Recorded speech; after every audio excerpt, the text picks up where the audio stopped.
Hello बच्चों, कैसे हैं आप लोग सब। एक बार आपका वेलकम फिर से। और अपना जेनेटिक्स चल रहा है, ठीक है ना। और आज हम आपको जेनेटिक कोड्स के बारे में बताने वाले हैं कि जेनेटिक कोड क्या होता है, ठीक है ना। तो हेडिंग डालें अपन, जेनेटिक कोड।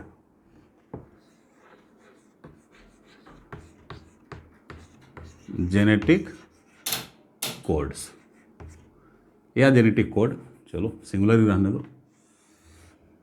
ये जेनेटिक कोड क्या होता है, ठीक है। तो पहले ये समझ लो कि जितने भी इस बायोस्फीयर में, मतलब अर्थ पे आप लिविंग बीइंग देख रहे हैं, ठीक है, वो सभी एक दूसरे से डिफर करते हैं। क्यों डिफर करते हैं? क्योंकि उनमें प्रोटीन जो होता है डिफरेंट टाइप का बनता है। समझ रहे हो? प्रोटीन क्या होता है? डिफरेंट टाइप का बनता है। अब प्रोटीन की स्पेशलिटी की वजह से हर एक ऑर्गेनिज्म स्पेशल टाइप का होता है। जैसे एक हाथी हाथी के टाइप का हो रहा है, आदमी अलग टाइप का हो जा रहा है, बिल्ली का बच्चा अलग टाइप का हो जा रहा है। क्यों? Due to the synthesis of different types of protein in these organism. समझ रहे हो? अब सोचना है कि ठीक है, तो प्रोटीन में ऐसा क्या है भाई, प्रोटीन आखिर बनता कैसे होगा? तो प्रोटीन का बनना जेनेटिक लेवल पे ही पॉसिबल है। मतलब जीन से इंफॉर्मेशन, डीएनए में इंफॉर्मेशन बंद रहता है कि कैसा प्रोटीन बनना होगा, और उस इंफॉर्मेशन का ट्रांसमिशन होता है डीएनए से, आरएनए से लेके प्रोटीन तक, ठीक है। और ट्रांसमिशन की वजह से प्रोटीन बनता है। तो जैसे कि आप लोग जानते होंगे, मैं बताया भी था पिछले कई 2-3 क्लास पहले मैं बताया था, सेंट्रल डॉगमा थ्योरी आपको बताया था। तो उसमें क्या देखते हो, जैसे देखो ये डीएनए है, डीएनए है,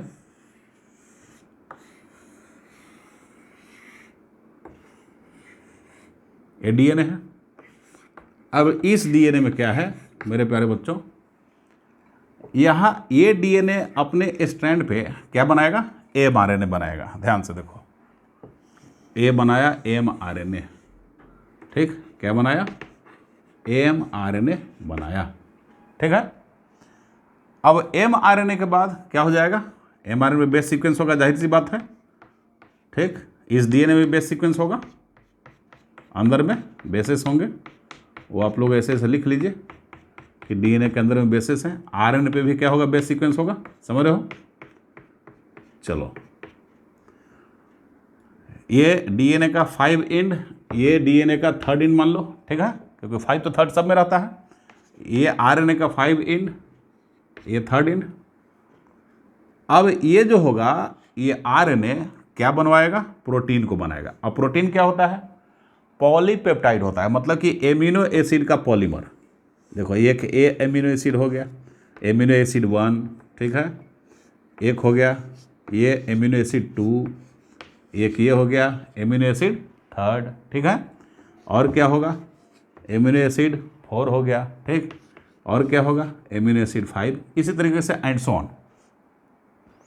ये बना क्या? पॉलीपेप्टाइड। इसको क्या बोलते हैं? पॉलीपेप्टाइड बोलेंगे, पॉलीपेप्टाइड। समझ रहे हो? पॉलीपेप्टाइड मतलब कि ये प्रोटीन का बिल्कुल इनिशियल फॉर्म है। इसी का कन्वर्जन क्या होता है? प्रोटीन में होता है। यही पॉलीपेप्टाइड प्रोटीन में कन्वर्ट हो जाता है। प्रोटीन में यही पॉलीपेप्टाइड क्या होता है? कन्वर्ट हो जाता है। जैसे मिल्क का क्या बनाते हो? मिल्क का, दूध का बर्फी बना लेते हो, दूध का रबड़ी बना लेते हो, ठीक है। दूध का और चीज़ बना सकते हो, मिल्क प्रोडक्ट बना लेते हो, ठीक है। तो शुरू में क्या है? बेसिक चीज़ तो मिल्क होता है, उसके बाद मिल्क का प्रोडक्ट आपने बनाया, वही पॉलीपेप्टाइड है। उसके बाद आपने क्या बना लिया? प्रोटीन बना लिया। मतलब पॉलीपेप्टाइड मतलब एक तरह समझो कि प्रोटीन ही है, ठीक है। इसी को बोलते हैं, इसको बोलते हैं सेंट्रल डॉगमा। इसको बोलते हैं सेंट्रल डॉगमा। समझ रहे हो? यहाँ पे इंफॉर्मेशन का फ्लो हो रहा है, flow of information from DNA to protein via RNA. मतलब डीएनए से इंफॉर्मेशन, किसका इंफॉर्मेशन? जेनेटिक इंफॉर्मेशन, वो फ्लो कर रहा है प्रोटीन की ओर आरएनए के माध्यम से। इसको क्या बोलते हैं? सेंट्रल डॉगमा, ठीक है। तो सेंट्रल डॉगमा क्या होता है? फ्लो ऑफ, सेंट्रल डॉगमा क्या होता है? फ्लो ऑफ,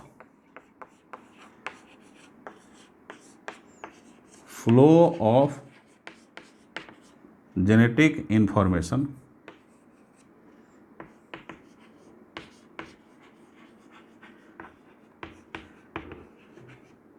इंफॉर्मेशन फ्रॉम, कहाँ से कहाँ तक, फ्रॉम डीएनए, डीएनए मतलब जीन, डीएनए का स्पेसिफिक सेगमेंट क्या होता है, जीन होता है, तो डीएनए के ब्रैकेट में क्या लिखोगे, gene, gene towards protein, protein खास करके क्या, प्रोटीन किस फॉर्म में, पॉलीपेप्टाइड, एक्चुअली पॉलीपेप्टाइड बनता है, तो पॉलीपेप्टाइड लिख लो, पॉलीपेप्टाइड, समझ रहे हो, via RNA, via RNA, RNA कौन, स्पेशली वो आरएनए एमआरएनए है, आरएनए, इसी को बोलते हैं सेंट्रल डॉगमा बोलते हैं, समझ रहे हो। अब देखा गया कि डीएनए में क्या है, इंफॉर्मेशन बंद है, अब उस इंफॉर्मेशन को मैसेज के फॉर्म में कन्वर्ट कर लेता है कौन, एमआरएनए, और उस मैसेज को फिर डिकोड किया जाता है किस फॉर्म में, प्रोटीन के फॉर्म में, मतलब इंफॉर्मेशन पहले सूचना आया, सूचना से रिलेटेड क्या हुआ, कोड बना, एमआरएनए पे क्या बनता है, कोड बनता है जिसको जेनेटिक कोड बोलते हैं, और वो जेनेटिक कोड का डी कोड होता है, मतलब कोड की एनालिसिस होती है इस प्रोटीन के फॉर्म में, तभी हम बोलते हैं कि जीन फंक्शन कर रहा है, समझ रहे हो, तो तब क्या बोलते हैं कि जीन फंक्शन कर रहा है, ठीक है ना। अब देख लो, मतलब कि डीएनए में जेनेटिक इंफॉर्मेशन बंद है, क्या बंद है डीएनए में, डीएनए में genetic information, genetic information, genetic information बंद है, जेनेटिक इंफॉर्मेशन, समझ रहे हो, डीएनए बंद है, और यहाँ पे क्या है, यहाँ पे जेनेटिक इंफॉर्मेशन मैसेज के फॉर्म में बंद है एमआरएनए में, तो यहाँ मैसेज के फॉर्म में, इसलिए एमआरएनए को मैसेंजर आरएनए भी बोलते हैं, क्या बोलते हैं, मैसेंजर आरएनए, ठीक है। अब मैसेज के फॉर्म में, तो ये मैसेज को क्या बोलते हैं आखिर, कौन से मैसेज, किस तरह का मैसेज, क्या, जैसे आपके मोबाइल में नंबर के फॉर्म में आपका रहता है, तो नंबर के फॉर्म में क्या रहता है, आपका जो सेल नंबर है, मोबाइल नंबर है, वो मोबाइल नंबर क्या है, एक तरह से मान लो कि जेनेटिक इन्फॉर्मेशन हो गया, डीएनए के बराबर समझ लो कि यदि वो डीएनए है, ठीक है, तो कहीं से कॉल आता है, तो कॉल का आना, ठीक है, वो मान लो मैसेज है, मतलब वेब का आना, वेब का आना, उसको आरएनए मान लो, और रियल में कॉल सुनना, प्रोटीन सिंथेसिस हो गया, तो आपका मोबाइल नंबर जेनेटिक इन्फॉर्मेशन, ठीक है, और वेब से कैरी करके उस साउंड का आना आपके तक, उसको मैसेज का पहुंचना बोलते हैं एमआरएनए, और रियल में आवाज़ का सुनना प्रोटीन सिंथेसिस, ठीक है, तो ऐसे कोरिलेट आप कर सकते हैं, ठीक है ना। अब देखो ध्यान से, अब इसमें है कि इसमें मैसेज बंद रहता है जेनेटिक कोड के फॉर्म में, तो अब जेनेटिक कोड क्या है भाई, जेनेटिक कोड कुछ नहीं है, एमआरएनए पे 5 to 3 डायरेक्शन में, 5 से स्टार्ट होगा, 3 डायरेक्शन तक जाएगा, और ये बेस का sequence adenine guanine cytosine, adenine guanine cytosine, ठीक है, मतलब जैसा हो बेस का सीक्वेंस यहाँ पे क्या होगा, प्रेजेंट होगा, तो लाइन से बेस प्रेजेंट होंगे, और वही बेस कंस्टिट्यूट करता है जेनेटिक कोड को, ठीक है, बात सबको समझ आ रही है। चलो तो आगे अपन लिखते हैं क्या, कि अब एक प्रॉब्लम खड़ा है, तो पहले कुछ सेंटेंस आपको हम लिखवा दें, इसमें सेंटेंस क्या लिखवाएंगे, देख लो, इसमें होगा क्या कि every, each and every organism of this biosphere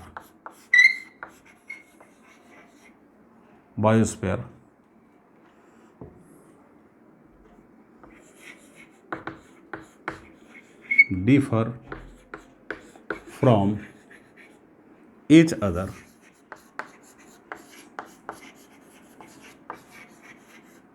due to the difference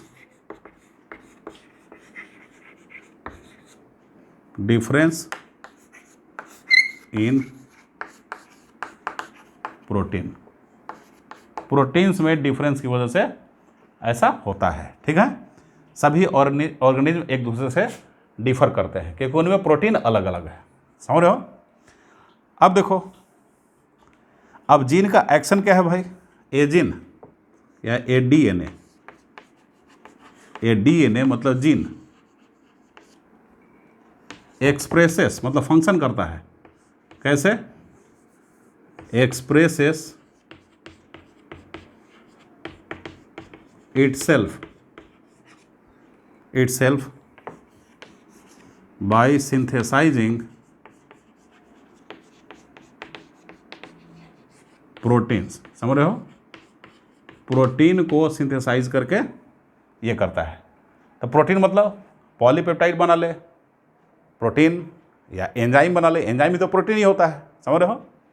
तो इस तरीके से जीन क्या करता है, एक डीएनए अपने आप को एक्सप्रेस करता है प्रोटीन को सिंथेसाइज करके। ठीक है, प्रोटीन को सिंथेसाइज करके। अब protein directly DNA protein synthesize नहीं कर लेता है, वो तो बात बताया आपको कि अपने जेनेटिक इंफॉर्मेशन को वो एमआरएनए के थ्रू क्या करता है, पास कराता है, तब प्रोटीन का सिंथेसिस होता है। समझ रहे हो? तो एक डीएनए का मॉलिक्यूल जो होगा, डीएनए, एक डीएनए जो होगा,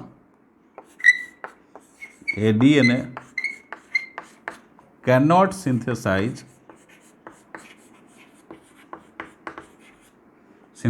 प्रोटीन डायरेक्टली, ये डायरेक्टली प्रोटीन सिंथेसाइज नहीं करता। ठीक, it takes help from mRNA. ठीक है, कैसे भाई हेल्प लेता है एमआरएनए से? क्योंकि एमआरएनए के अंदर अपने जेनेटिक इंफॉर्मेशन को सेंड करता है in the form of genetic code, और उस जेनेटिक कोड को डिकोड करना मतलब जैसे अभी टेररिस्ट के बारे में सुन लेते हो कि बगल वाले कंट्री से, पाकिस्तान से कोई फ़ोन आया। ठीक है, फ़ोन आने के बाद में कुछ लोग बात कर रहे थे, हेलो हेलो, हाँ ठीक है, चिड़िया उड़ गई है, चिंता मत कीजिएगा। तो चिड़िया उड़ नहीं गई है, मतलब उससे रिलेटेड जो है कुछ काम हो गया है। तो चिड़िया मतलब ड्रोन हुआ, ड्रोन से हमला कर दिए हैं, ये मतलब हुआ। तो चिड़िया उड़ गई, ये कोड हुआ। इसका अर्थ लगाना, मीनिंग लगाना, उसको बोलते हैं डिकोड करना, कि उस कोड को डिकोड करो। समझ गए? उस कोड को डिकोड करो। अब जैसे मान लो कि कहीं कहीं कोई पैसा उगाही करने के लिए या किसी का अपहरण कर लिया, तो उसके रिश्तेदारों को क्रिमिनल जो है फ़ोन करता है। क्या फ़ोन करता है कि भाई यहाँ पे जो है सो आप फलाना पीपल के पेड़ के नज़दीक में जो है आप एक खोखा लेके आ जाइएगा। एक खोखा मतलब होता है खोली। देखो ये खोल जो होता है ना, बुलेट के खोली को खोखा बोलते हैं। ठीक है, तो बुलेट का खोल नहीं है वो, खोखा मतलब करोड़ चलता है। ठीक है, तो करोड़ रुपए लेके आ जाएगा। तो इस तरीके से जो किया जाता है कोड को डिकोड करने वाली बात। ठीक ना, जो पिक्चरों में सुनते हैं ना कि एक खोखा लेके आ जाना, ऐसे वैसे बात करता है। तो कोड को डिकोड करना मतलब उसका अर्थ लगा के मेन रीजन पे, मेन पॉइंट पे पहुंच जाना। तो क्या होता है कि एमआरएनए पे जो कोड है उस कोड को डिकोड किया जाता है किस फॉर्म में? प्रोटीन सिंथेसिस के फॉर्म में। ठीक है, तो ये मैं लिख देता हूं आपको।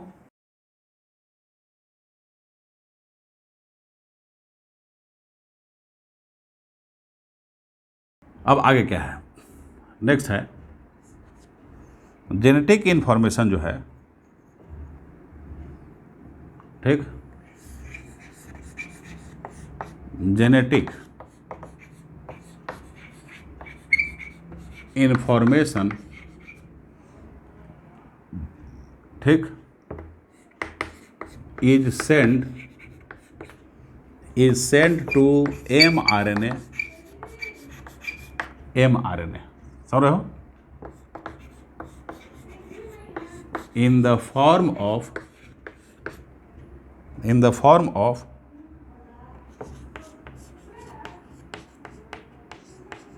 a specific base sequence, base sequence, समझ रहे हो, in the form of specific base sequence, समझ रहे हो। अब देख लो, अब इसको क्या बोलेंगे, the information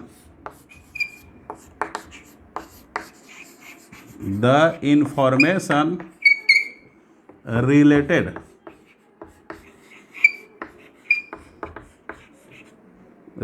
with protein,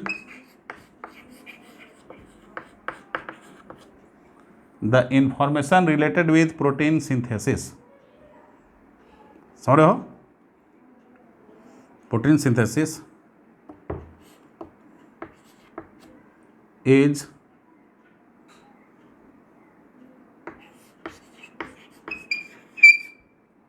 found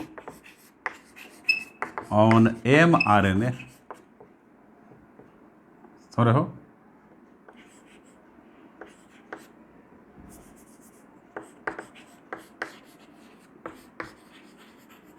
in the form of base sequence known as genetic code, उसको क्या बोलते हैं,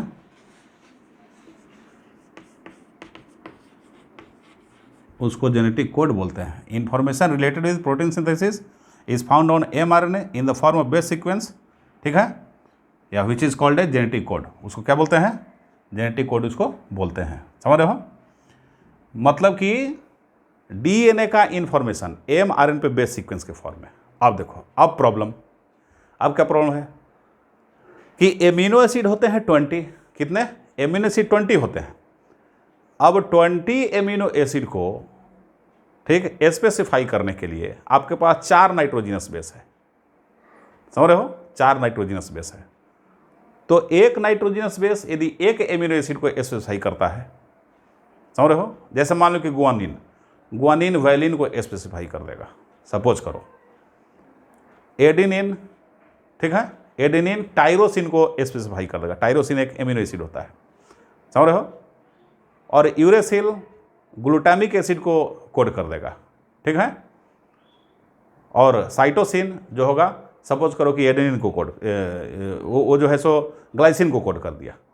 तो 4 ही को न किया, 4 आपके पास नाइट्रोजनस बेस, और 4 को क्या कर दिया, कोड कर दिया, काम खत्म। बाकी 16 तो बच गए, 20 एमिनो एसिड में से 16 बच गए। इसका मतलब हुआ कि एक जेनेटिक कोड एक नाइट्रोजनस बेस का बना नहीं होगा, एक से ज़्यादा नाइट्रोजनस बेस का हेल्प चाहिए, ठीक है। देखो अब बताते हैं आपको, total number of amino acid कितने हैं, the total number of amino acids are 20 in number. Total amino acid 20 in number होते हैं, 20 की संख्या में होते हैं, समझ रहे हो, 20 की संख्या में।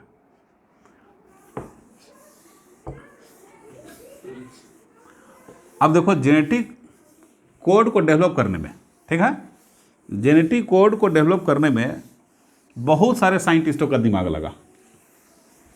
कुछ फिजिक्स के एरिया से रिलेटेड साइंटिस्ट जैसे जॉर्ज गैमो, कुछ केमिस्ट, कुछ बायोकेमिस्ट, कुछ जेनेटिसिस्ट जो कंप्लीट जेनेटिक्स पढ़ने वाले थे। ऐसे ऐसे प्रोफेसरों का एकदम हाई लेवल का माइंड खर्च हुआ है, तब जाके ये पक्का हुआ कि जेनेटिक कोड कितने सेट का, मतलब ट्रिपलेट सेट का होता है, ठीक। 3 बेस सीक्वेंस का एक जेनेटिक कोड बनता है, तब जाके फाइनल हुआ, समझ रहे हो। तो देख लो, वो फाइनलाइज किसने किया, जॉर्ज गैमो ने। जॉर्ज गैमो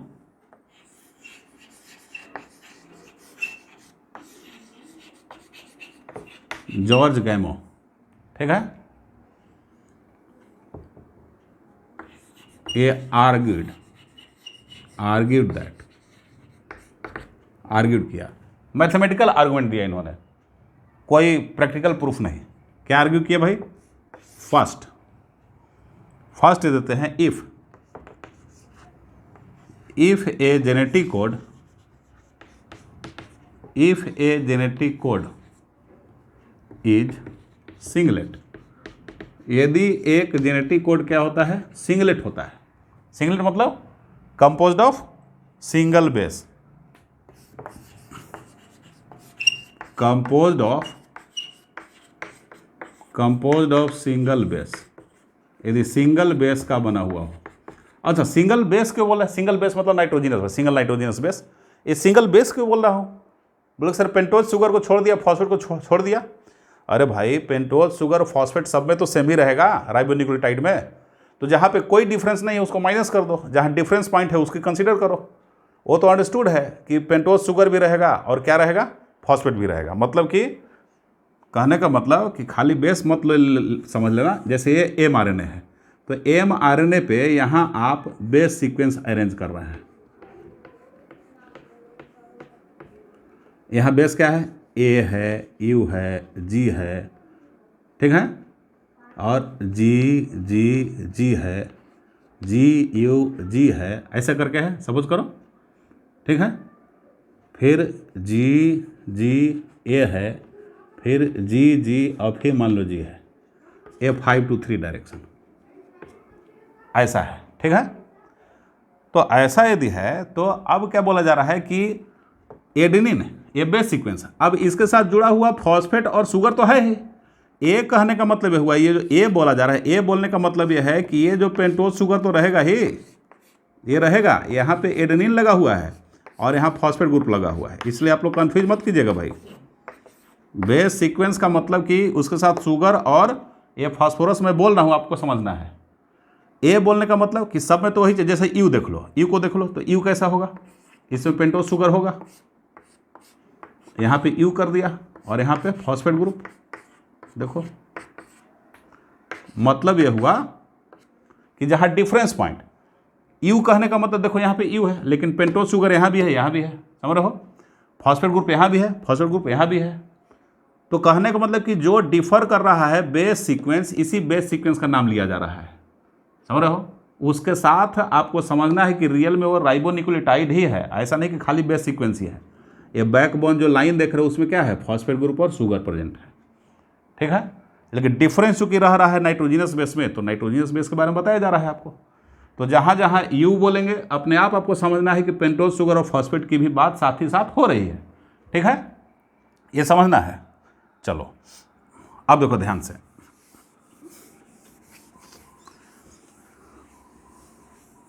देखो साइंटिस्टों के पास क्या दिक्कत आया।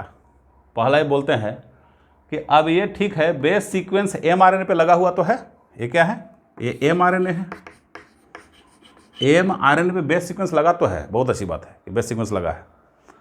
लेकिन अब बोलते हैं कि जेनेटिक कोड एक बेस का हम माने, कि 2 बेस का एक कोड माने, कि 3 बेस का एक कोड माने, क्या करें, कि 4 बेस का एक कोड माने यहाँ से यहाँ तक, ठीक है। यदि एक कोड को मानते हैं, देखो एक कोड को मानते हैं तो बस ढेर हो गए, एक अमीनो एसिड, दूसरा, तीसरा, चौथा, इतने तक ढेर, 4 ही अमीनो एसिड कोड कर रहा है, मामला खत्म हो गया आपका।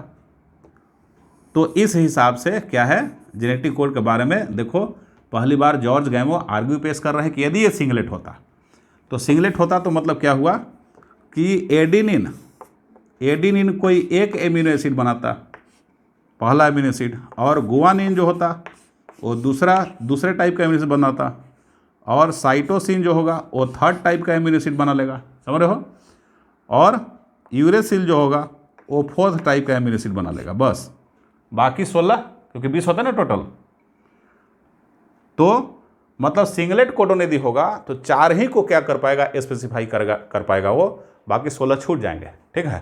तो हम क्या लिखेंगे अपने यहाँ कि if genetic code is singlet then only 4 codes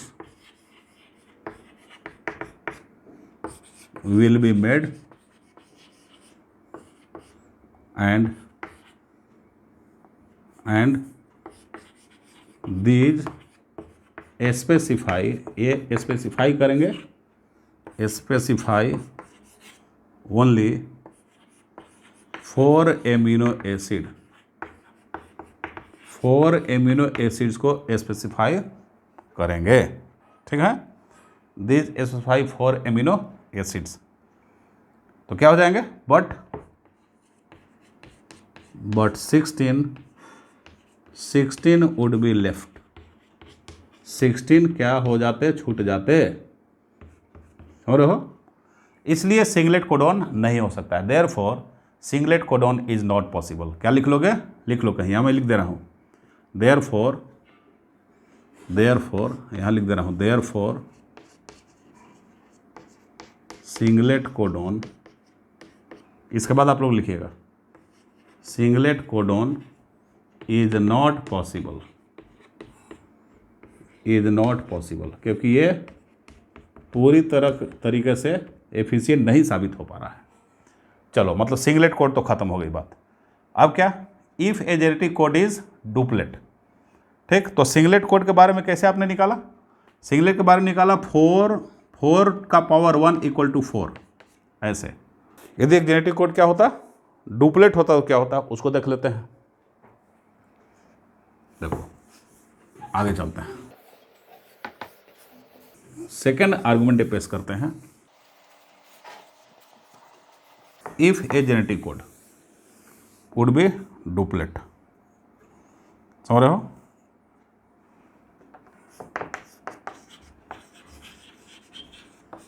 if A genetic code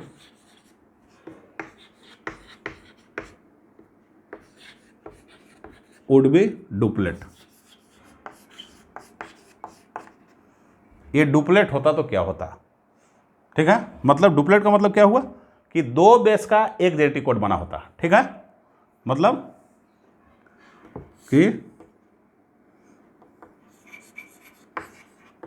1 code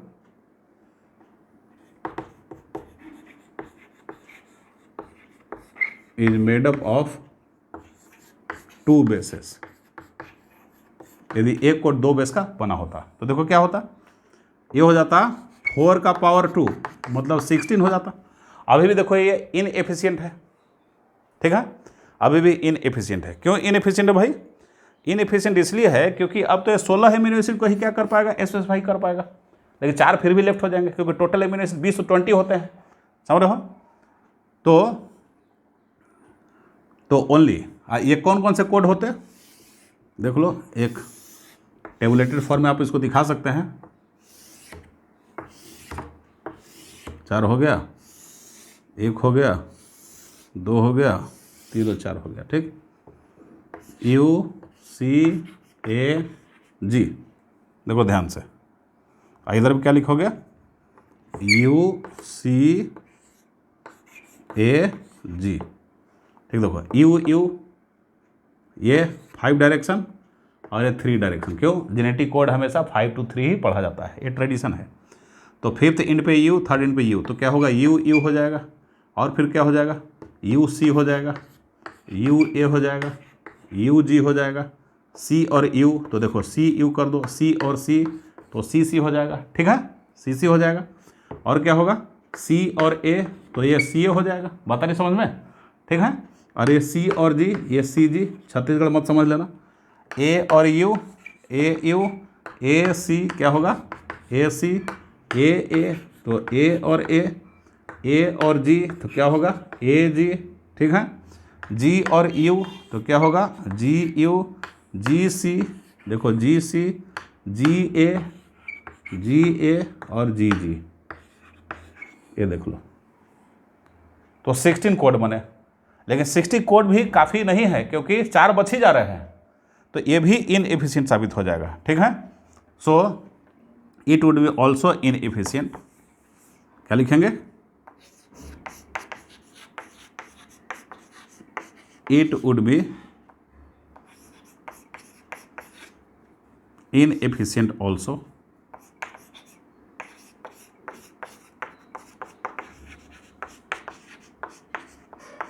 it would be inefficient also, ये क्या होगा, inefficient, ये भी हो जाएगा, it would be inefficient also, समझ रहे हो, ये inefficient ये भी साबित होगा। चलो, क्यों, because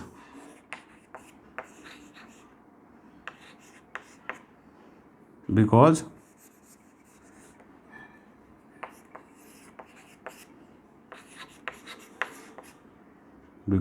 here only 16 amino acids are specified, not all 20, सभी 20 के 20 नहीं, इसको छोड़ दिया गया। अब बात करते हैं कि 3 का बना हुआ हो, यदि एक जेनेटिक कोड 3 बेस सीक्वेंस का बना हुआ हो, तब देख लेते हैं क्या होता है। तो अब थर्ड, ये तो सेकंड था, ये सेकंड पॉइंट था, अब थर्ड पॉइंट में चलेंगे। अब हमारा आगे थर्ड पॉइंट स्टार्ट होगा, ठीक है ना। तो उसमें ये गैमो साहब बोलते हैं कि यदि ये ट्रिपलेट होता तो क्या होगा। थर्ड आर्गुमेंट पेश करते हैं। क्या थर्ड पेश करते हैं भाई? इफ। थर्ड क्या पेश करते हैं? इफ। समझ रहे हो? If A genetic code, if a genetic code is triplet, यदि ये ट्रिपलेट होता तो क्या हो जाता? मतलब कि a code is made up of, a code किसका बना होता? A code is made up of, ठीक है, 3 नाइट्रोजिनस बेसेस, 3 बेसेस, ठीक है। तब कितना पॉसिबल होता है? अब देख लो, टोटल 4 का पावर 3, मतलब 4 × 4 × 4, मतलब 64 कोड्स आर पॉसिबल। याद रखना, कोड को कोडोन्स भी बोलते हैं। क्या बोलते हैं? पॉसिबल। इसको लिख दे रहा हूँ, कहीं लिख लीजिए आप लोग, कहीं देख ले को कोडोन तो चक्कर में न पड़ जाओ। तो कोड को, ठीक, कोड्स इक्वल टू कोडोन्स भी कहीं कहीं पढ़ते हैं, याद रखना, कोडोन्स। तो कोड और कोडोन्स। तो आप देख लो 64 कोड पॉसिबल हो गया। अब बताओ, आपके पास एमिनो एसिड 20 है, अब हो गए 60, तो अब तो पॉसिबल है। बोले कि पॉसिबल तो है सर, लेकिन 20 एग्जैक्ट नहीं मिला सर। कोई बात नहीं, ठीक है, एक एमिनो एसिड को कंट्रोल करने के लिए 3-3, 4-4 होंगे, नो प्रॉब्लम। समझ गए भाई? 64 हो गए ना, तो 64 के अंदर में ही 20 आएगा, कोई दिक्कत नहीं। एक एमिनो एसिड को 3-4, कहीं कहीं देखा जाता है कि एक एमिनो एसिड को 3-4 जो है कोड कर देता है, उसको स्पेसिफाई कर देता है, जैसा भी बताते हैं आपको, ठीक है। तो ये पॉसिबल है, तो दिस इज पॉसिबल। ये क्या है? This is possible. ये पॉसिबल है, पॉसिबल और एक्सेप्टेबल है, स्वीकार्य, एक्सेप्टेबल, बिकॉज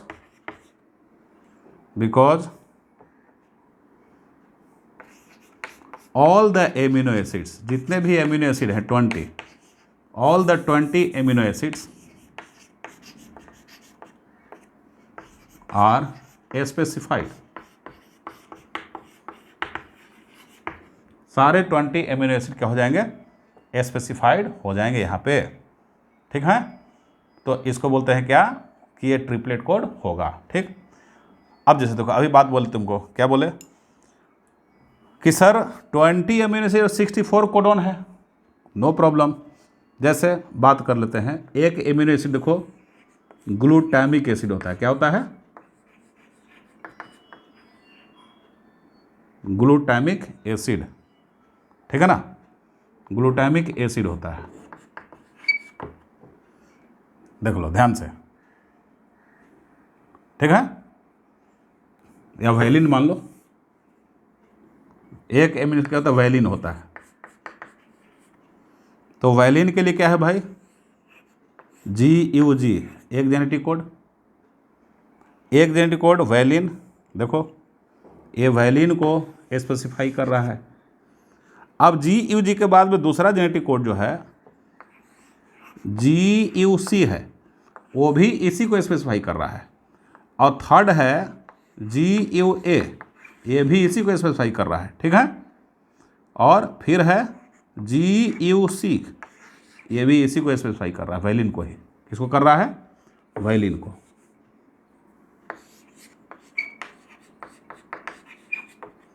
समझ में आया? तो ये जो हुआ इसका मतलब क्या हुआ कि चलो 20 एमिनो एसिड के लिए 20 जेनेटिक कोड चाहिए था, अब 64 है आपके पास। तो कहीं कहीं कोई कोई एमिनो एसिड एक से ज़्यादा कोडोन से क्या होगा, स्पेसिफाई किया जाएगा। पता है समझ में? ये चीज़ है, ठीक है ना। जैसे देखो अब ग्लाइसिन की बात देख लो, यहाँ पे ग्लाइसिन की बात देखते हैं। अब ग्लाइसिन को देख लो, दूसरा एग्जाम्पल ग्लाइसिन है। ये जो ग्लाइसिन है इसको स्पेसिफाई कितना किया, कितने इसको स्पेसिफाई किए, तो एक हो गया क्या, एक हो गया जी जी और जी, जी जी यू, जी जी ए, जी जी और सी, ये सब मिलके एक ग्लाइसिन को, सब मिलके नहीं, ये होगा तो वो भी ग्लाइसिन को, अकेले ये तो ये भी ग्लाइसिन को, ये भी ग्लाइसिन को, एक ही, मतलब एक एमिनो एसिड के लिए 4 ऑप्शन प्रेजेंट है, तभी तो 64 है।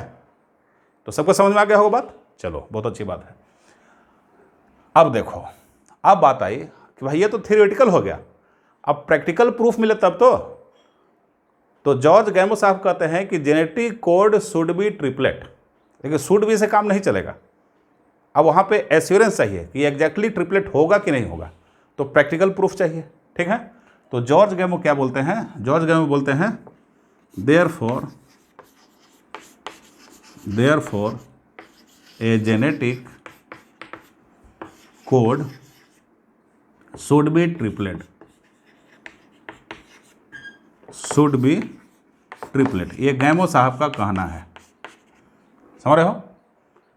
अब आ गए, अवतार हुआ नाइरेनबर्ग, एम नाइरेनबर्ग का। तो नाइरेनबर्ग ने क्या किया कि बिना टेम्पलेट के, मतलब उसके लिए उन्होंने कोई मतलब कि डीएनए का टेम्पलेट का यूज़ नहीं किया, बिना टेम्पलेट के, ठीक है। उन्होंने यूरेसिल को लिया, यूरेसिल से रिलेटेड राइबोन्यूक्लियोटाइड को लिया एक टेस्ट ट्यूब में, और एंजाइम ले लिया, ठीक है। एंजाइम का नाम था सेवरो ओकोवा एंजाइम, ठीक ना।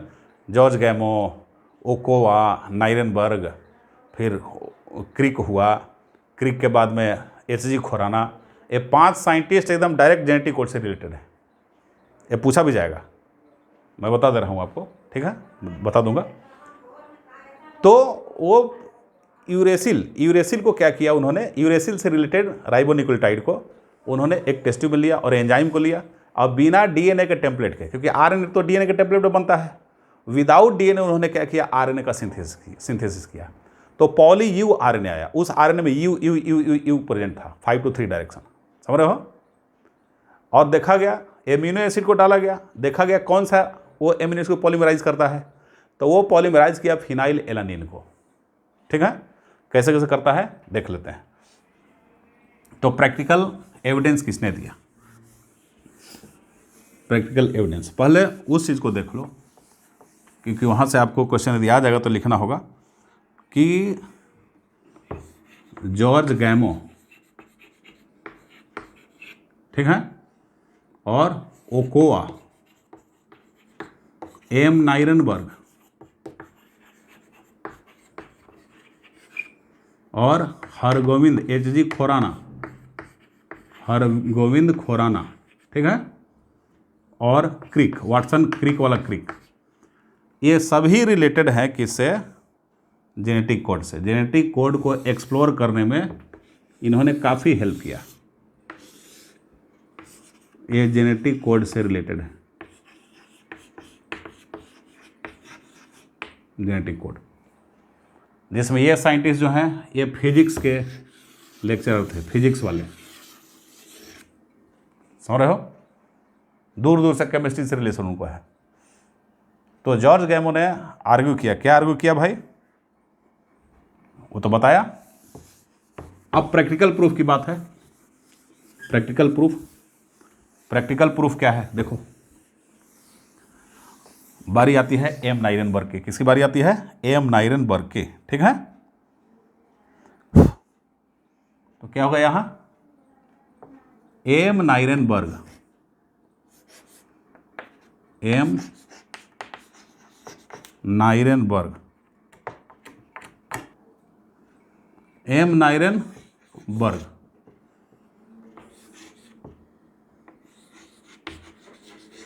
proved practically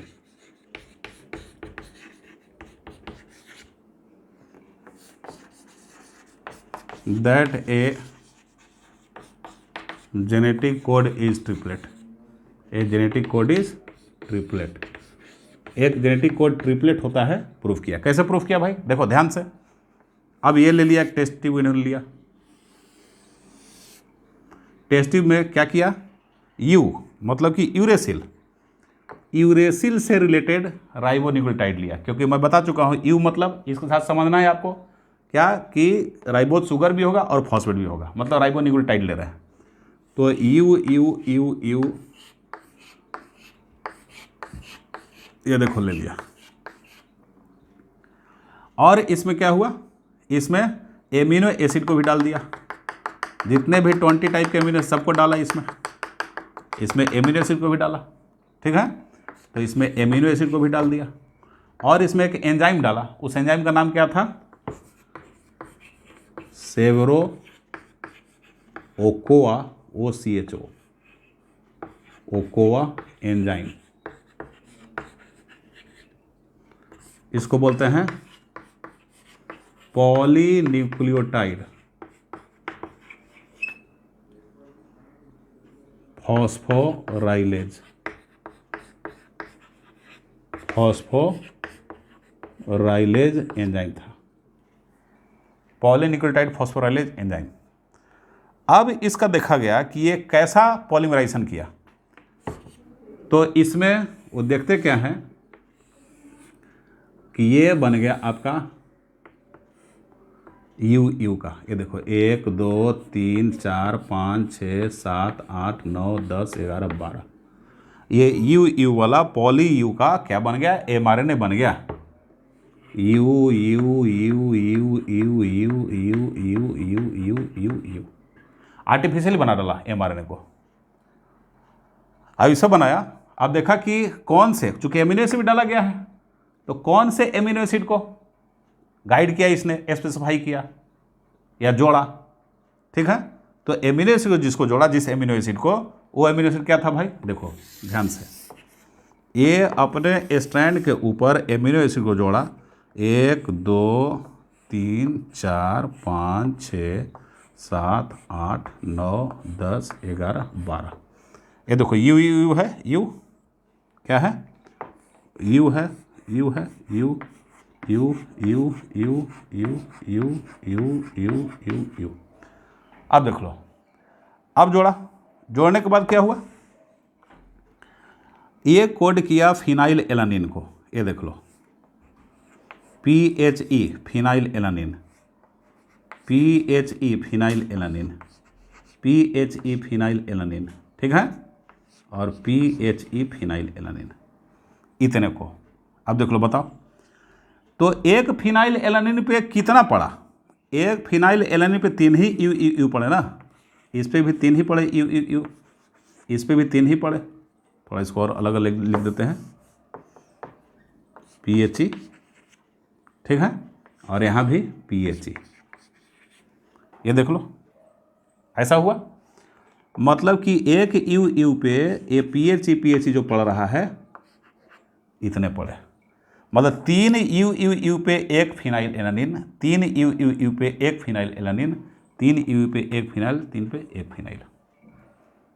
तो यहाँ से प्रूफ कर दिया कि एक जेनेटिक कोड जो होता है 3 किसका बना होता है, नाइट्रोजनस बेस का सीक्वेंस का बना होता है mRNA के ऊपर, फ्रॉम 5 to 3rd डायरेक्शन, ठीक है। तो देखो अब रेशियो निकाला इन्होंने, रेशियो निकाला, क्या निकाला, रेशियो क्या निकाला, रेशियो निकाला बेसेस का, number of bases divide by number of phenyl alanine का, तो ये रेशियो मिला 3/1, मतलब कि 3:1 मिला, ये देख लो। मतलब ये हुआ कि एक एमिनो एसिड के लिए 3 नाइट्रोजिनस बेस यहाँ पे क्या कर रहे हैं, कोड कर रहे हैं, एक एमिनो एसिड को स्पेसिफाई किया जा रहा है 3 नाइट्रोजनस बेस के द्वारा।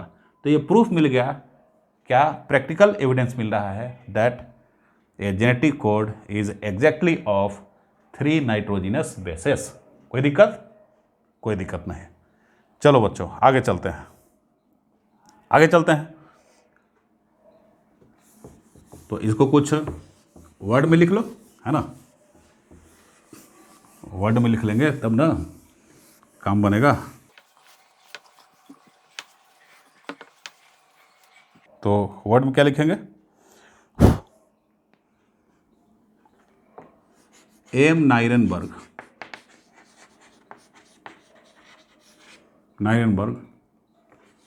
Made artificially a mRNA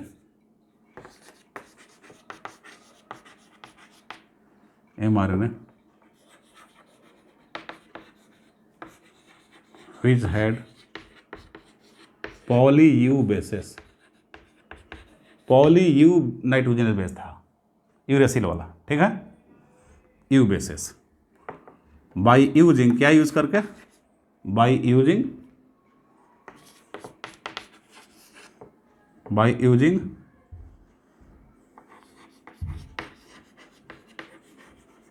N enzyme, क्या था? उस एंजाइम का नाम था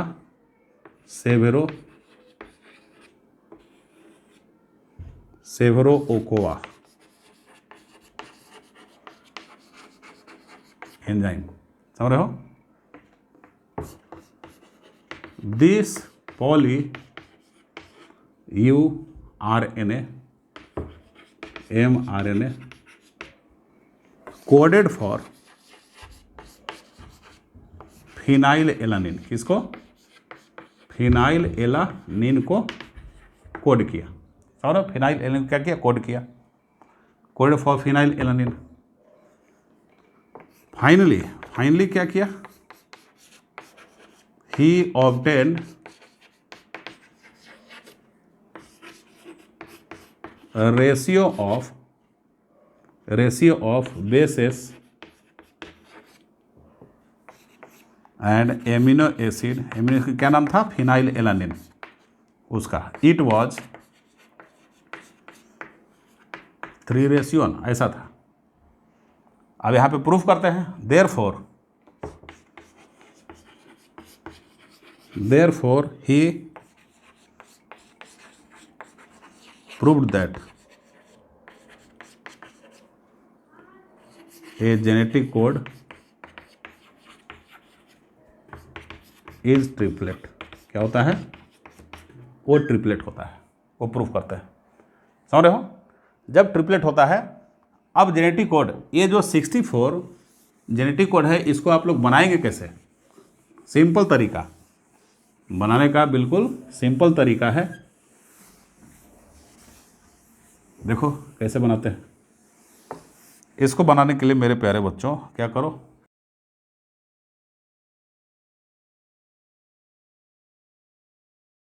स्क्वायर बनाया, ठीक है। अब स्क्वायर में 4 जगह बनाओ, 1 2 3 और 4। बहुत अच्छी बात है। 4 1 हो गया, 2 हो गया, 3 और 4 हो गया, ठीक है। अब यहाँ भी 4 बना लो बच्चों, 1 2 3 और 4, ठीक ना। बीचों बीच डिवाइड करो इसको।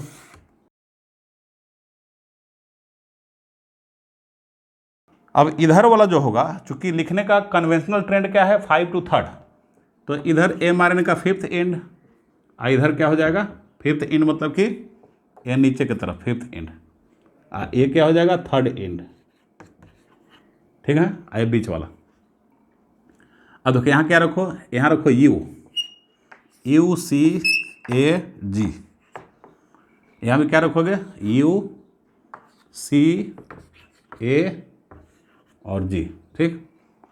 अब यहाँ पे 4 आपको सेक्शन बनाने पड़ेंगे, 1 2 3 और 4, UCA और G का, ठीक है। फिर यहाँ 1 2 3 और 4, UCA ए और जी का, यहाँ 1 2 3 और 4, यू सी ए और जी का, यहाँ भी 4, 1 2 3 और 4, यू सी ए और जी का।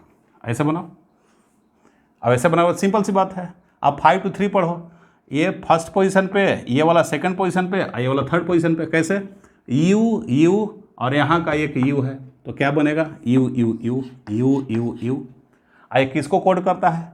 ये कोड करता है फिनाइल एलानिन को, तो PHE लिख दिया। ठीक है। अब क्या होगा? यू यू और फिर ये सी है, तो फिर क्या होगा?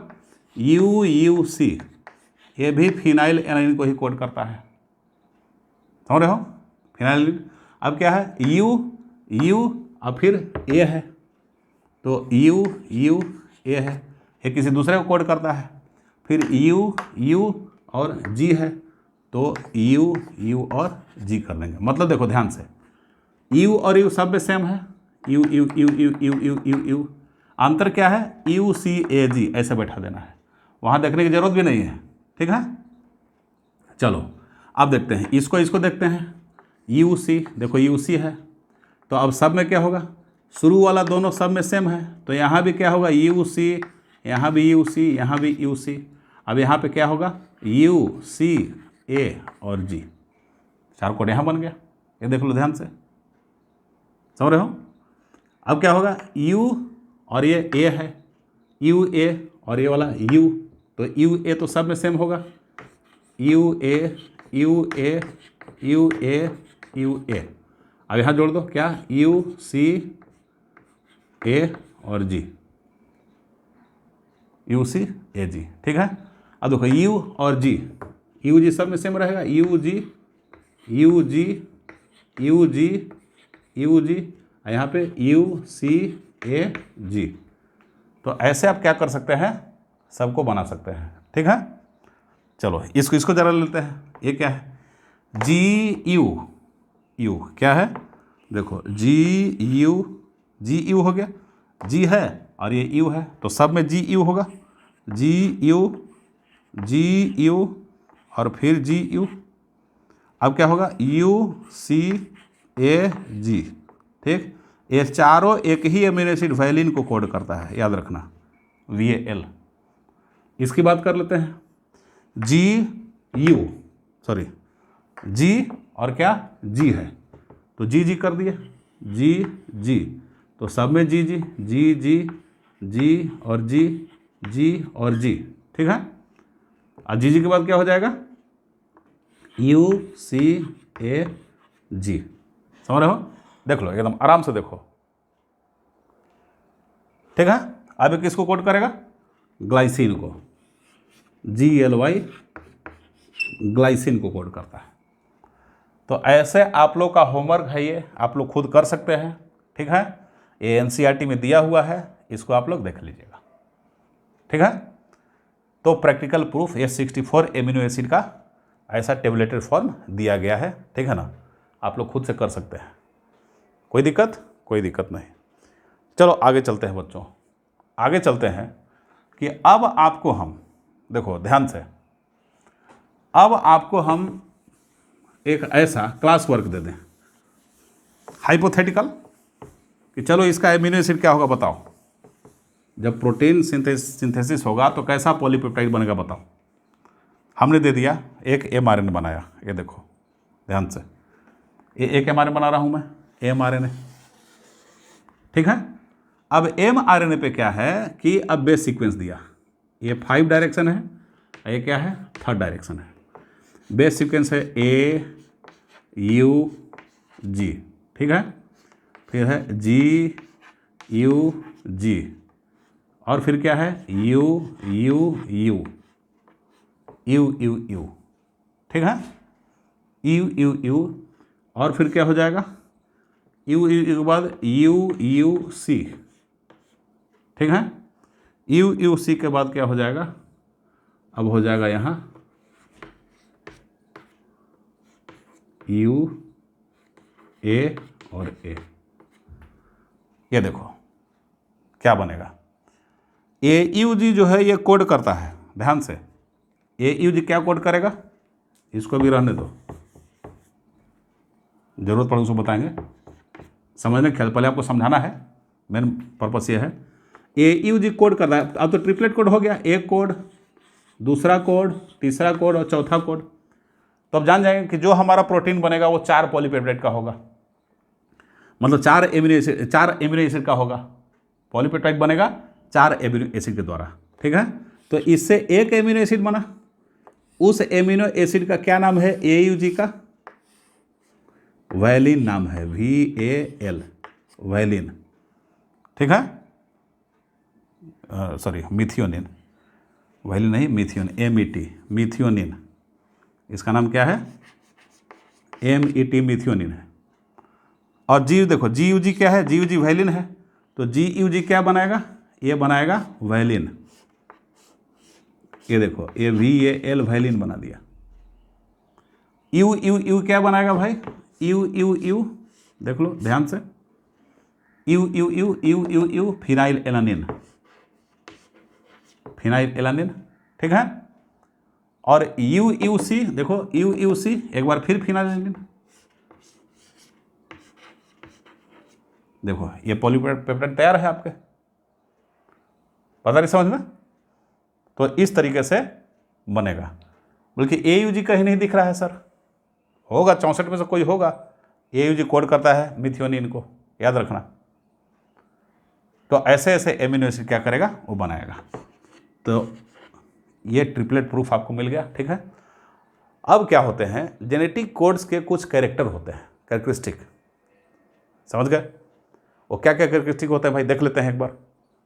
तो कैरेक्टरिस्टिक्स ऑफ जेनेटिक कोड्स, उसको लिखेंगे, characteristics of genetic codes. Genetic codes का कैरेक्टरिस्टिक्स क्या होगा?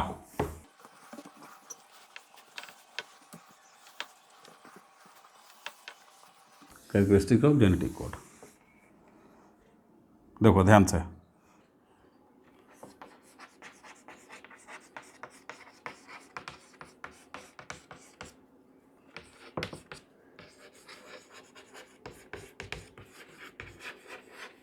जेनेटिक कोड्स का कैरेक्टरिस्टिक क्या होगा मेरे प्यारे बच्चों? ये देखो क्या कैरेक्टरिस्टिक हो सकता है। तो फर्स्ट कैरेक्टरिस्टिक ये है कि ये यूनिवर्सल होता है, यूनिवर्सलिटी, मतलब समझ लो, वायरस से लेके बैक्टीरिया से लेके protozoa, algae, bryophyta, fungi, pteridophyta, gymnosperm, angiosperm, animals में आ जाओ, एनिमल्स में इनवर्टिब्रेट, वर्टिब्रेट्स, ठीक है। फिर बर्ड्स हुआ, मैमल्स हुआ, जितने भी आप ऑर्गेनिज्म को देखते हैं वो सब में सेम जेनेटिक कोड्स प्रेजेंट होता है, सब में, याद रखना इस चीज़ को। तो क्या लिखेंगे यहाँ पे? all the organisms bear same genetic codes, ठीक, whether it is a virus और an elephant, चाहे वो वायरस हो या हाथी हो, कुछ भी हो, सब में सेम होगा। तो मतलब जेनेटिक कोड्स जो होते हैं, देयरफॉर जेनेटिक कोड क्या होते हैं? Genetic codes are universal. क्या लिखेंगे? ये जेनेटिक कोड जो होते हैं यूनिवर्सल होते हैं, जेनेटिक कोड्स आर यूनिवर्सल। चलो, यूनिवर्सल के बाद में सेकंड है, सेकंड पॉइंट हमारा क्या है भाई? सेकंड पॉइंट है बेटा, genetic codes are triplet, triplet in nature. ये तो अभी बताया कि जेनेटिक कोड जो होते हैं 3 बेस सीक्वेंस का बना होता है, ठीक है। तो इसको बोलता है ट्रिपलेट, ठीक ना। तो genetic codes are, a genetic code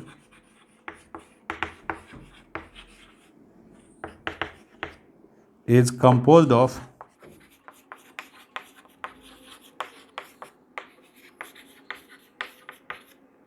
3 base sequence triplet nature का होता है, समझ रहे हो। चलो ट्रिपलेट के बाद में अब थर्ड पॉइंट है, इट इज कॉमालेस। कॉमालेस का क्या मतलब होता है? कॉमालेस का मतलब होता है कि एकदम ये लगातार मिलेगा किसी mRNA पे, कोई गैप बीच में नहीं, ठीक। तो थर्ड पॉइंट अपना क्या होगा? कॉमालेस। थर्ड पॉइंट जो है वो कॉमालेस है।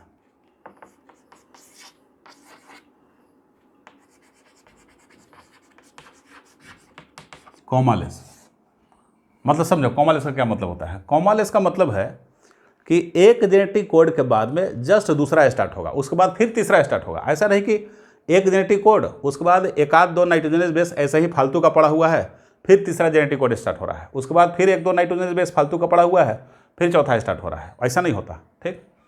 मतलब कि समझने के ख्याल से अपन ये बनाए ऐसे इस तरीके से कि ये mRNA है, ये देख लो mRNA, बात आ रही समझ में।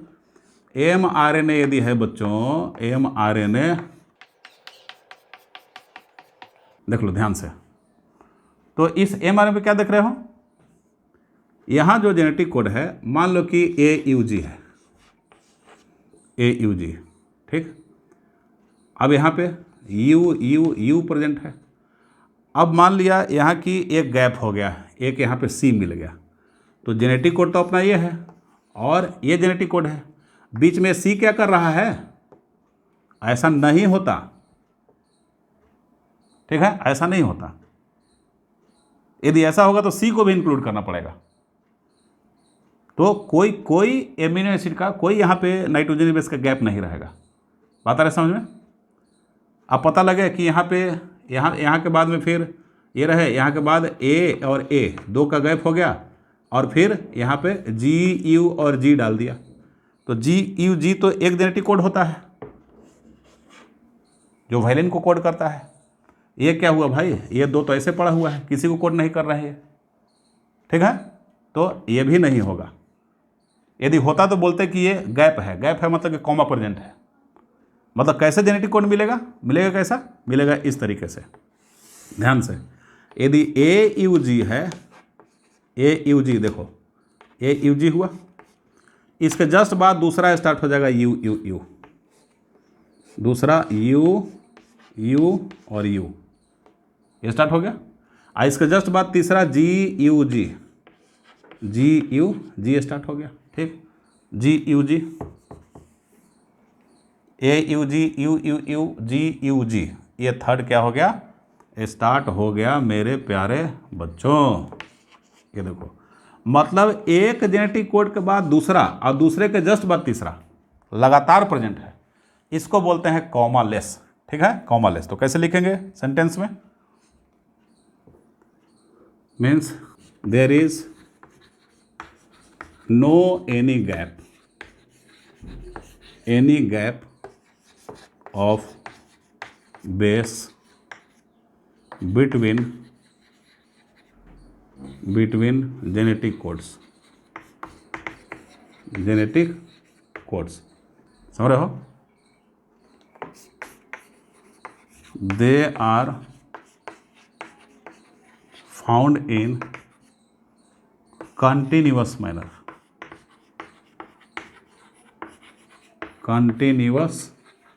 manner on mRNA। mRNA पे कंटिन्यूस मैनर मिलता है, ठीक। देयर इज नो पंक्चुएशन, क्या होगा? कोई पंक्चुएशन विराम, there is no punctuation,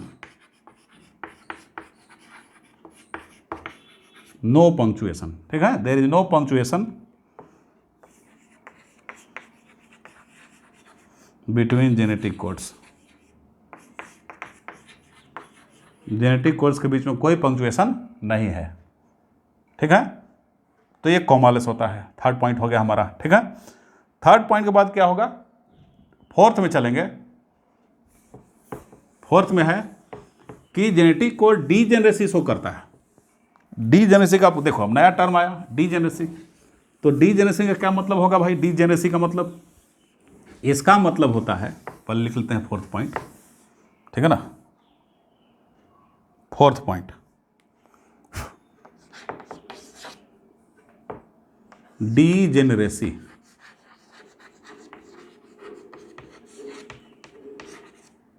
degeneracy, ध्यान से, डीजेनरेसी का मतलब हुआ, अभी आपको बताए थे क्या कि ये आपको जी बताए थे ना, जी और जी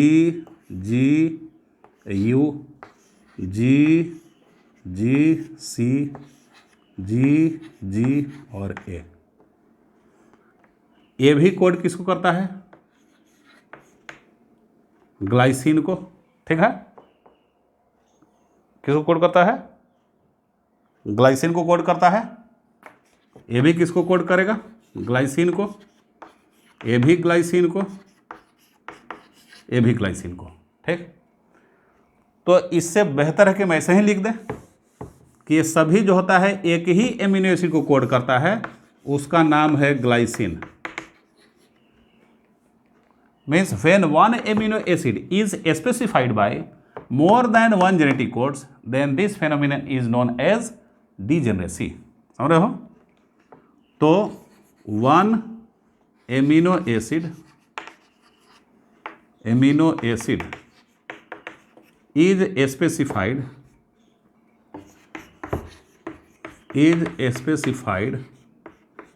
by more than one genetic codes. This phenomenon is known as degeneracy. This phenomenon is known as degeneracy. इसको degeneracy बोलते हैं. It means, इसका मतलब क्या हुआ कि genetic codes show degeneracy.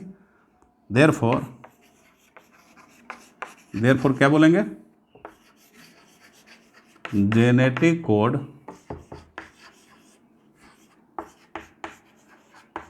सो डीजेनरेसी को जेनेटिक कोड क्या करता है? सो करता है, ठीक है। सो डीजेनरेसी। अब देख लो, अब डीजेनरेसी के बाद एक अगली बात आती है जस्ट इसका उल्टा, उसको बोलते हैं नॉन एम्बिग्विटी। तो फिफ्थ पॉइंट क्या हो जाएगा? Non ambiguity. उसको भी देख लेंगे। पांचवा पॉइंट हमारा नॉन एम्बिग्विटी होगा। नॉन एम्बिग्विटी,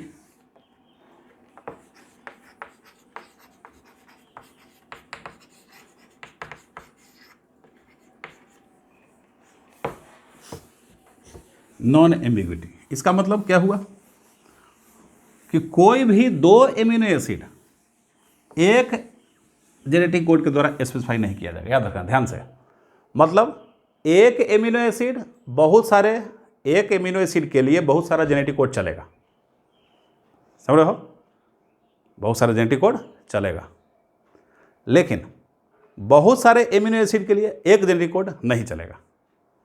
मतलब एक जेनेटिक कोड एक से ज़्यादा एमिनो एसिड को स्पेसिफाई नहीं कर सकता है, लेकिन बहुत सारा जेनेटिक कोड एक एमिनो एसिड को स्पेसिफाई कर सकता है, जिसको डीजेनरेसी बोलते हैं। ठीक है, क्या बोलते हैं? डीजेनरेसी। तो यहाँ क्या हो जाएगा? नॉन एम्बिग्विटी का मतलब होता है कि an amino acid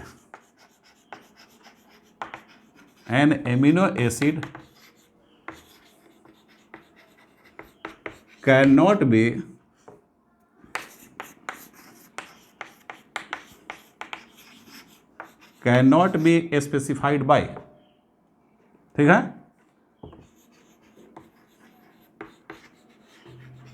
more than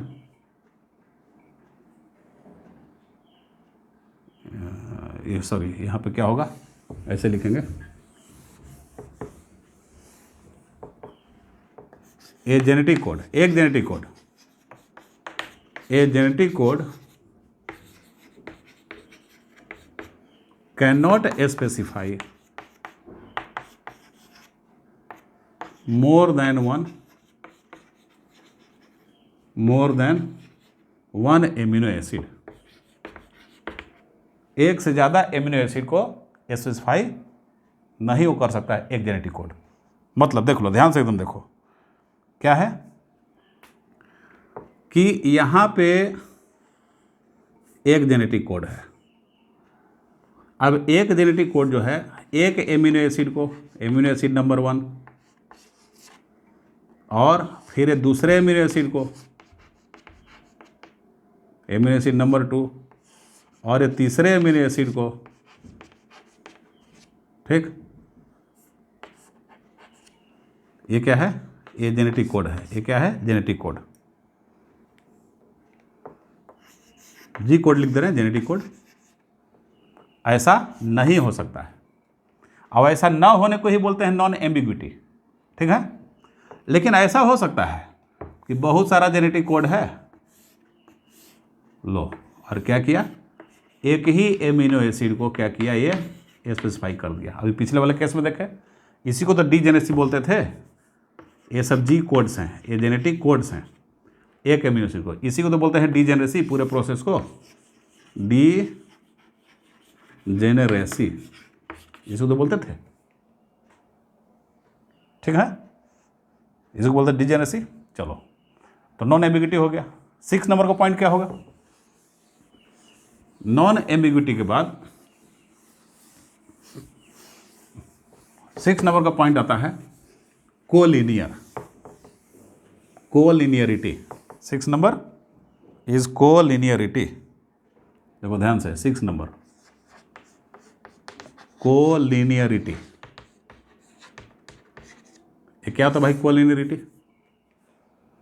collinearity का मतलब है कि जिस तरीके से सीक्वेंस वाइज जेनेटिक कोड लगा हुआ है, उसी तरीके से सीक्वेंस वाइज क्या होगा, उससे रिलेटेड एमिनो एसिड लगा रहेगा पॉलीपेप्टाइड में, प्रोटीन में। उसी को बोलते हैं कोलिनियर। क्या बोलते हैं? कोलिनियर, ठीक ना। तो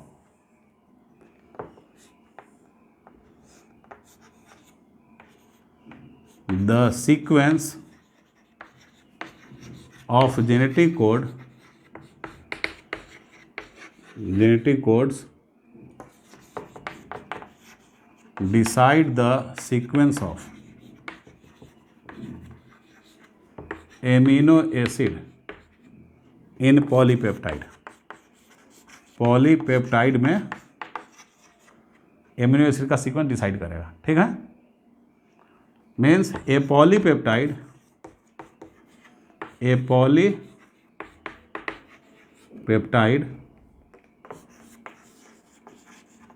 bears the same amino acid on the same position,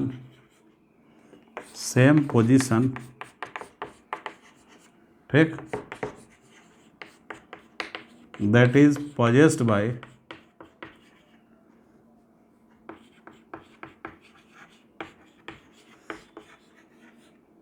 the genetic codes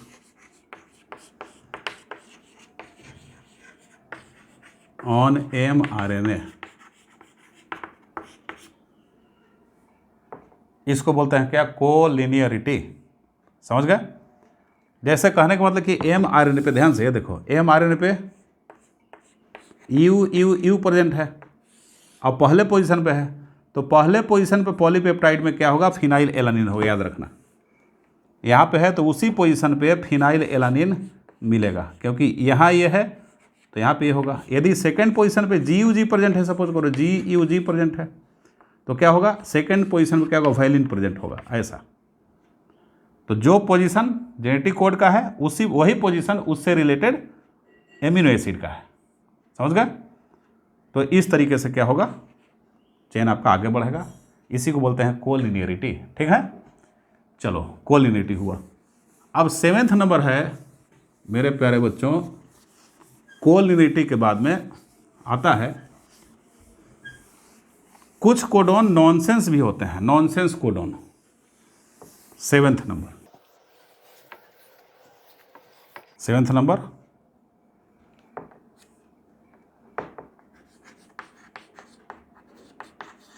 nonsense and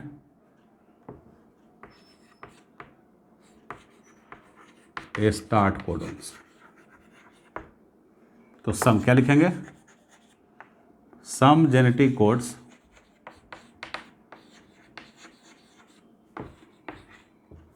codes initiate initiate and stop, initiate और stop the protein synthesis, protein synthesis. ये कौन कौन से हैं भाई? दीज आर,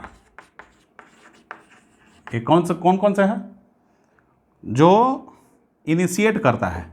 जैसे mRNA है, देखो ये mRNA है, mRNA के 5th प्राइम और एक है 3rd प्राइम। तो यहाँ पे शुरुआत में जो कोडोन होगा वो होगा AUG। तो AUG को क्या बोलते हैं? स्टार्ट कोडोन बोलते हैं। तो AUG जो होगा, AUG ये मोस्ट ऑफ द ऑर्गेनिज्म मिलता है, मोस्टली यही मिलता है, और कहीं कहीं GUG भी मिलता है। तो GUG रेयरली मिलता है। इन दोनों को स्टार्ट कोडोन बोलते हैं। क्या बोलते हैं? स्टार्ट कोडोन बोलते हैं, याद रखना। स्टार्ट कोडोन, और एक कोड भी करते हैं। AUG किसको कोड करेगा? AUG कोड करता है मिथियोनिन को, मिथियोनिन को। और GUG किसको कोड करता है?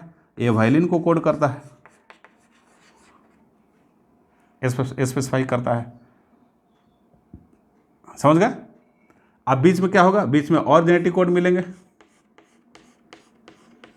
ये देख लो, लास्ट का जो 3 हुआ 3rd इंड पे, मतलब 5th इंड पे स्टार्ट कोडोन मिलेगा, AUG, ठीक है, स्टार्ट कोडोन्स। और 3rd इंड पे इनको स्टॉप कोडोन मिलता है, याद रखना, UAA, UGA और UAG,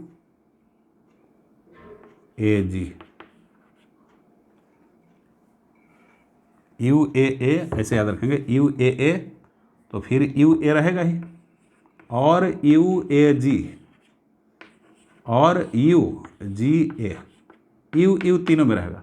या तो 3rd प्राइम पे UAA प्रेजेंट हो, नहीं तो UAG प्रेजेंट हो, या नहीं तो UGA प्रेजेंट हो, ठीक है। तो इन तीनों को हम बोलते हैं स्टॉप कोडोन। क्या बोलते हैं?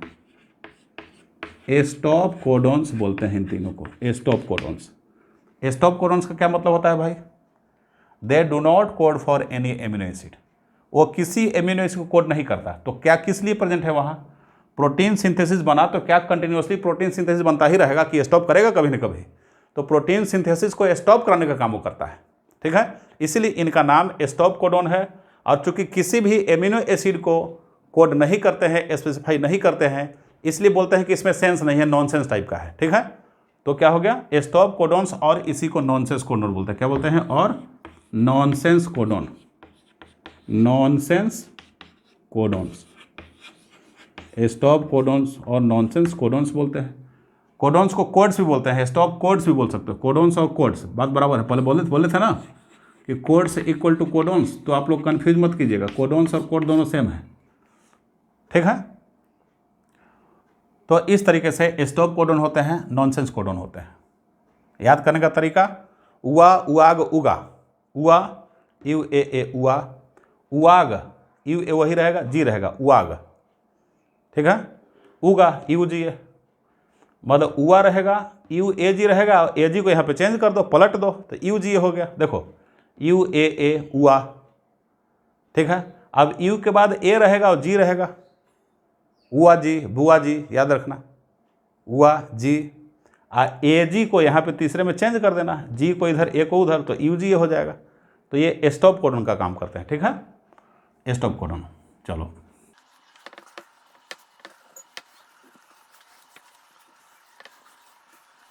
अब आगे अपना क्या है? म्यूटेशन एंड जेनेटिक कोड है। जेनेटिक कोड एक टॉपिक है, mutation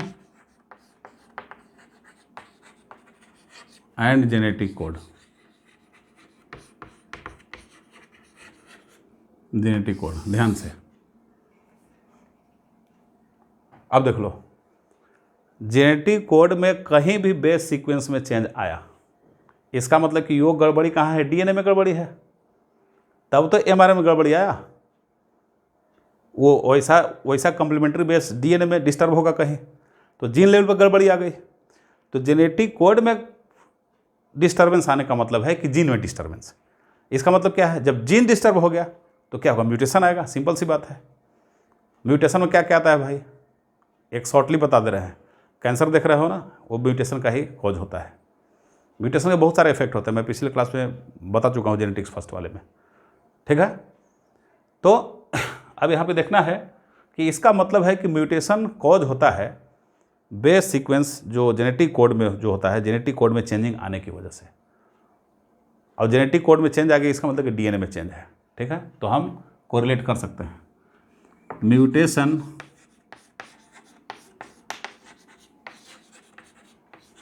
can be correlated with the alteration, मतलब कि बदलाव, अल्टरेशन इन बेस सीक्वेंस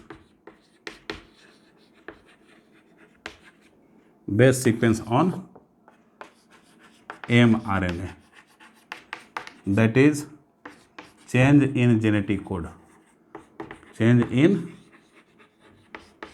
genetic codes।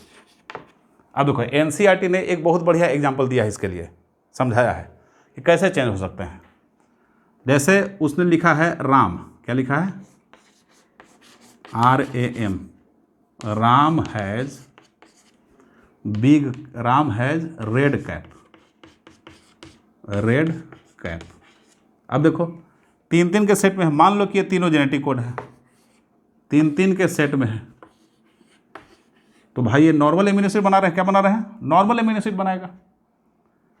लेकिन यदि यहाँ पे जुड़ गया क्या, यहाँ पे जुड़ गया B, यदि B को जोड़ देते हैं, अब देख लो आपका कोड डिस्टर्ब हो गया। कैसे डिस्टर्ब हुआ, राम, चलो राम, अब देख लो, ये राम क्या कर रहा था, एक एमिनो एसिड को, एमिनो एसिड नंबर 1 को जोड़ रहा था। हैज़ क्या कर रहा था, एमिनो एसिड नंबर 2 को। रेड वाला क्या कर रहा था, एमिनो एसिड 3 को। और कैप वाले को क्या कर रहा था, A4 को जोड़ रहा था।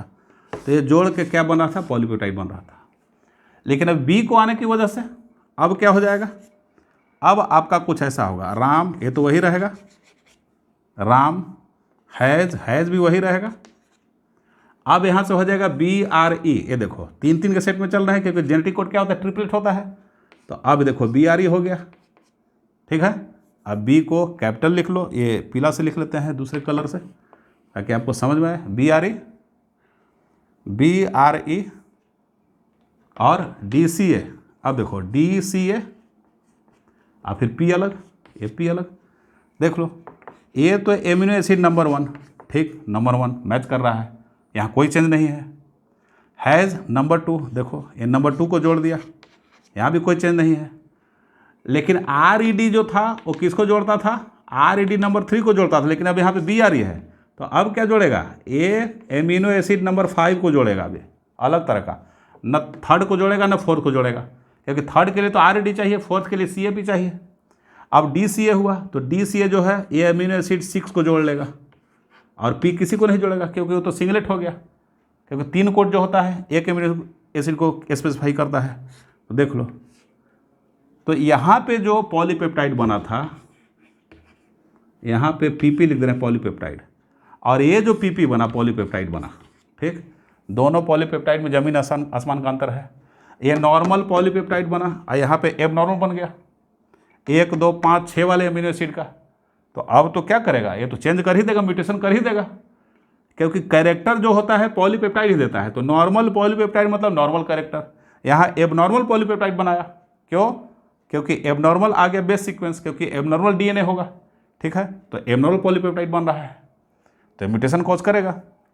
और इसकी वजह से क्या हो रही है, इसकी वजह से जेनेटिक कोड के फ्रेम में शिफ्टिंग हो जा रहा है, इसलिए इनको हम बोलते हैं फ्रेम शिफ्ट म्यूटेशन। क्या बोलते हैं, frame shift mutation.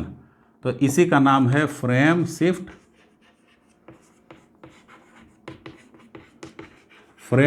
Mutation. Frame shift mutation इसी का नाम है। अब देखो आगे चल रहे हैं, फ्रेम शिफ्ट म्यूटेशन। अब हुआ क्या कि अब हमने क्या किया, यहाँ से अब बी को इंसर्ट नहीं किया, वो तो इंसर्ट कर रहे थे, अब रिमूव कर रहे, हटा दे रहे हैं, आर को हटा दो। तो आर को हटाने के बाद क्या हो जाएगा, अब देख लो, अब और चेंज आ गया, आर ए एम, राम तो वही रहा, ठीक है, हैज़ भी वही रहा, हैज़ के बाद ई डी सी हो गया, ई डी और सी, ई डी सी, और उसके बाद ए पी हो गया। ये देख लो, ये एमिनो से किसको जोड़ रहा था, 1 को, ये एमिनो से किसको जोड़ रहा था, 2 को। अब ये क्या होगा, न 5 6 को, एक सीधे 7 को जोड़ेगा, 7th टाइप के, ये अलग हो गया। तो यहाँ पे जो बी ऐड हो रहा था, देखो आर ई डी है, ठीक, ये आर ई डी है, आर ई डी था, ठीक है, और बी इंसर्ट हो रहा था, तो इसको बोलते हैं insertion, insertion frame shift, insertion frame shift. यहाँ भी फ्रेम की शिफ्टिंग हुई है, ढांचा चेंज होगा, फ्रेम शिफ्ट मतलब ढांचा, ढांचा की चेंज यहाँ भी हो गई है, लेकिन यहाँ पे डिलीशन हुआ है, क्या हुआ है, एक आर हट गया है, तो ये आर जो रिमूव हो गया, ठीक ना, ये आर क्या हो गया, रिमूव, रिमूवल, रिमूवल को डिलीशन बोलते हैं, डिलीशन, DELETION, डिलीशन, रिमूव हो गया, डिलीशन फ्रेम शिफ्ट है, डिलीशन फ्रेम शिफ्ट, क्योंकि वो डिलीट हो रहा है ना, वो डिलीट हो रहा है, आर डिलीट हो गया, तब हमारे पास राम, हैज और EDC और AP आया, ये आर हट गया तब ना, ठीक है। तो ये आपका फ्रेम शिफ्ट म्यूटेशन में था, और फ्रेम शिफ्ट म्यूटेशन का सबसे बढ़िया example sickle cell anaemia, the popular example of frame shift mutation is sickle cell anaemia. Popular example क्या हो जाएगा, सिकल सेल एनीमिया होगा, the popular example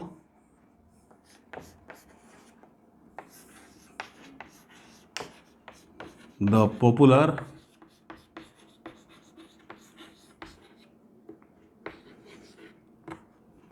example of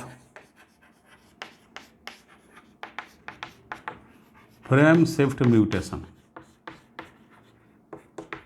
is sickle cell anemia। क्या,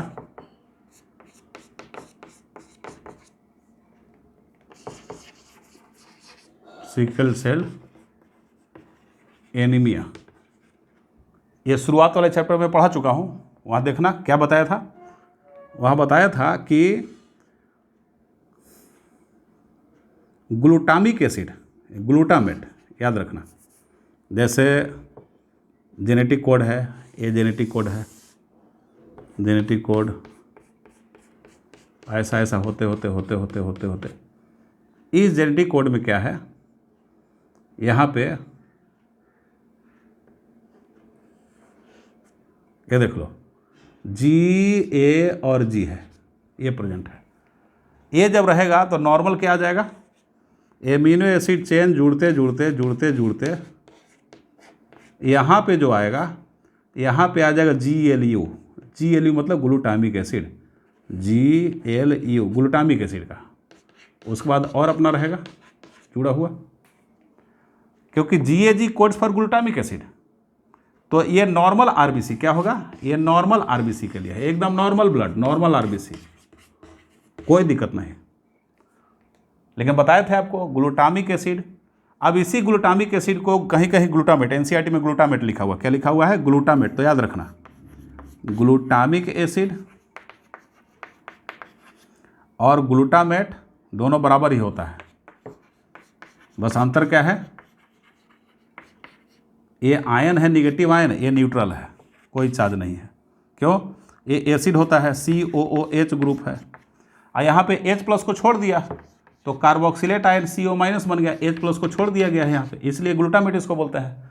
तो आप लोग कन्फ्यूज मत होइए, ग्लूटामिक एसिड या ग्लूटामेट बात बराबर, उसमें ये समझना है कि हाँ H+ को रिलीज कर दिया, तो रिलीज कर देता होगा, क्योंकि सेलुलर इन्वायरमेंट में तो एक्वस इन्वायरमेंट होता है, वाटरी इन्वायरमेंट होता है, तो वाटर में तो H+ छोड़ देगा वो, ठीक है, तो ग्लूटामेट H+। तो इसके जगह पे क्या आ जाएगा, अब इसको क्या करेगा, सब्स्टिट्यूट करेगा वैलिन, कौन करेगा, वैलिन। तो वैलिन क्यों करेगा भाई, वैलिन इसलिए करेगा क्योंकि वहाँ पे आपको क्या आ रहा है, ध्यान से, देखो अब म्यूटेशन हुआ। क्या म्यूटेशन हुआ भाई? म्यूटेशन हुआ कि GAG के जगह पे ये जो GAG जो था, यहाँ पे A के जगह पे U आ गया। ध्यान से, ये G है, बहुत अच्छी बात है, ये भी G है, अच्छी बात है, लेकिन A के जगह पे U इंसर्ट हो गया, देख लो वो आ गया। अब GUG किसको कोड करता है? GUG तो वायलिन को कोड न करता है भाई, ये किसको कोड करेगा? ये वायलिन को कोड करेगा। तो GAG के जगह पे ये नॉर्मल होता, अब GAG नहीं रहा, GUG हो गया, तो अब तो एब नॉर्मल हो जाएगा, मतलब सिकल सेल्ड हो जाएगा, वहाँ पे RBC सिकल सेल्ड हो जाएगा। ठीक, यही म्यूटेशन है, फ्रेम शिफ्ट म्यूटेशन का एक बहुत बढ़िया एग्जाम्पल है। ठीक है, तो this is all about your genetic code. Okay, और काफ़ी वीडियो खींच चुका है, अब यहीं पे हम लोग क्या करते हैं, क्लास ख़त्म करते हैं और फिर अगली बार मिलते हैं। थैंक यू बच्चों। ओके।